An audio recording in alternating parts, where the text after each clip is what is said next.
Hey there. Subscribe to my channel and also press this bell icon so you can get latest video notifications. And this is absolutely free.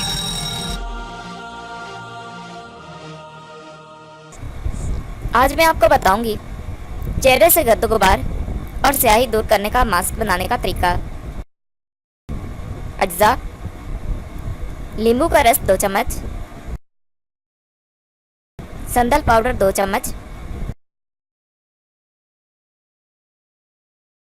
दूध 2 चम्मच, हल्दी चुटकी भर। बनाने और इस्तेमाल करने का तरीका: तमाम अज्जा को अच्छी तरह मिक्स करके मास्क बना लें और चेहरे पर इस्तेमाल करें। जब मास्क खुश्क हो जाए तो चेहरे को नीम गर्म पानी से धो लें। बेहतरीन नताज के लिए इस मास्क को कम से कम हफ्ते में 2 बार इस्तेमाल करें।